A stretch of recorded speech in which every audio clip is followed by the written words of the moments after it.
Okay, so I'm going to use a story from a defender who's a current player at Manchester United. He plays for under 23s and he's an Italian international, and that's Luca Ercolani. For me, the game is about dominating your individual battles on the pitch. In my case, as a defender, it's my duty to dominate the striker. I feel that the start of the battle sets the tone, so I set out to give him a tough time and cause plenty of danger, and not the other way around. I want to intimidate the strikers I play against, so I try to look as big and as hard as possible and show no weaknesses. Even when I'm tired, I don't show it. How they see me is important, and it's equally important that I play the role that gives me an advantage. I'm always communicating with my teammates from my position on the pitch, and I purposely give arm signals to make my instructions clear and to show my opponents I'm alert. So he's now, yes, he wants to make sure the information he's giving his teammates are clear, but what I love is the fact that now he's actually communicating indirectly to the opponent as well. Even if he doesn't feel alert, he's kind of letting them know, look, I'm on it. As a striker runs towards me with the ball, the body part I take the most information from is the face. I can't say specifically what I'm looking for, but I assess every detail intensely for 1 to 2 seconds. That's enough time to give me an idea of what he's going to do. Then it's all about me with my extra bit of information against him, and that's my favourite part of defending. So Luca assesses the face, and I feel that you have some players who choose to cut off that information, and we love it. You know, Ronaldinho is probably the most famous where he does the no-look pass.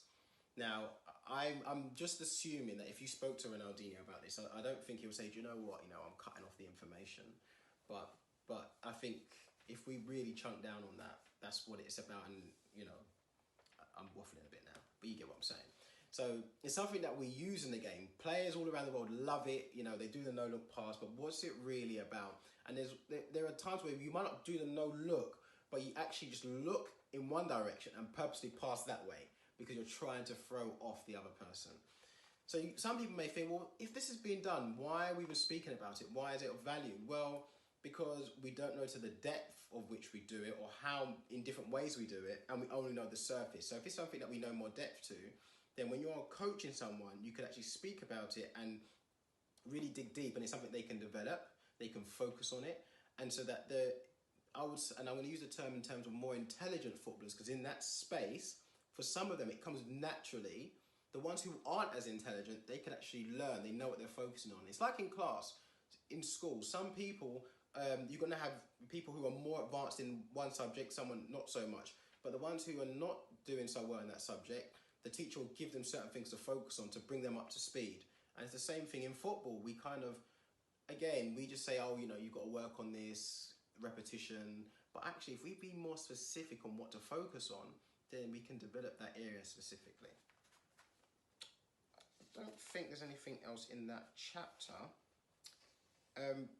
I go into the motherboard of a footballer and NeuroTracker, something created by Professor Jocelyn Faubert at the University of Montreal, and he contributed quite a lot to this chapter as well.